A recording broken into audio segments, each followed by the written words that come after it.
En ces jours, devant ces jurys savamment constitués, nous voyons les doyens qui est là, les doctorants, et il y a aussi les membres de la composition qui sont là. Tu as 10 minutes pour nous évaluer. Donc, ça sera pour nous un travail qui n'est pas facile, mais grâce à Dieu, nous allons nous en sortir.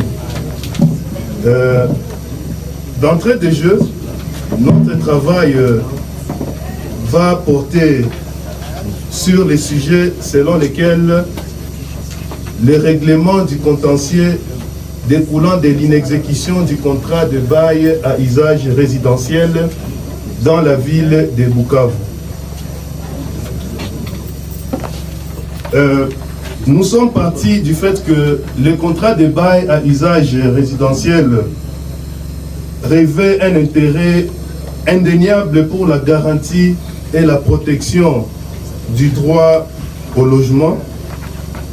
Dans le contexte congolais où les rapports des experts sont unanimes que la majeure partie de la population est locataire, il est ainsi intéressant de procéder à la mise en place d'un régime juridique efficace se rapportant à ces contrats afin de prétendre concourir à la garantie du droit au logement. Malgré cela, dans la ville de Bukavu, la question de la résiliation abusive de ces contrats pose de sérieux problèmes décriés par plus d'un activiste. Face à cette situation, le juge constitue un rempart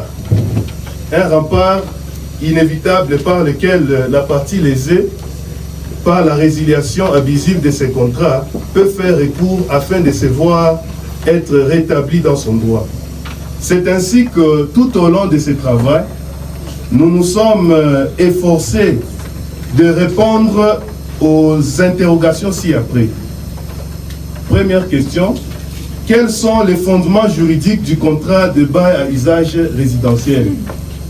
Pour la deuxième question, nous nous sommes posés en disant quel est l'état de la jurisprudence du tribunal de grande instance de Bukavu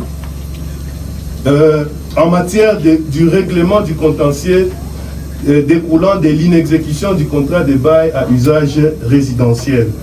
En guise d'hypothèse, nous avons retenu pour notre première question de recherche que le contrat de bail à usage résidentiel possède de la nécessité de procurer l'abri aux nécessiteux et porte de l'assurance du droit au logement. On tient les obligations des parties qui le forment, lesquelles produisent des effets tant internes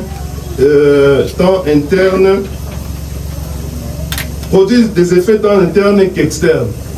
Dès lors que l'une des parties ne s'est pas conformée aux obligations qui l'incombent, l'autre a la latitude de procéder à la résiliation du contrat en suivant bien entendu la double procédure, c'est-à-dire la procédure préjuridictionnelle et la procédure juridictionnelle.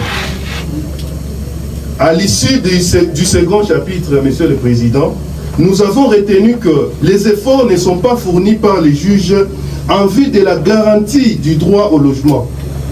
Le juge, en faisant application de la loi, ne prend pas en compte les liens contentieux découlant de l'inexécution du contrat de bail à usage résidentiel.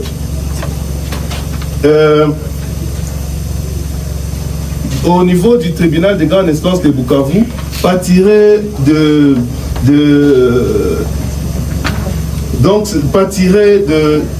difficultés, plusieurs difficultés. Et c'est là des difficultés qui minent la machine judiciaire congolaise de manière générale.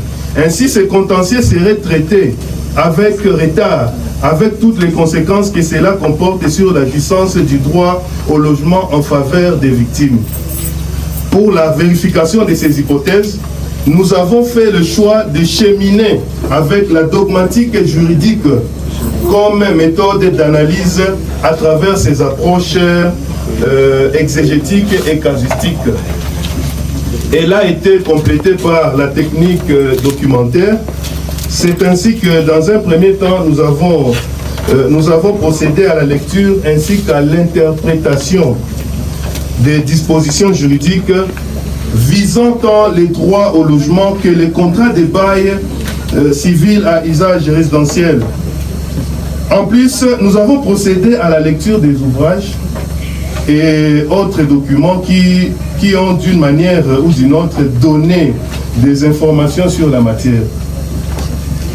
L'étude était subdivisée en deux chapitres traitant notamment de l'analyse du régime juridique se rapportant au contrat de bail civil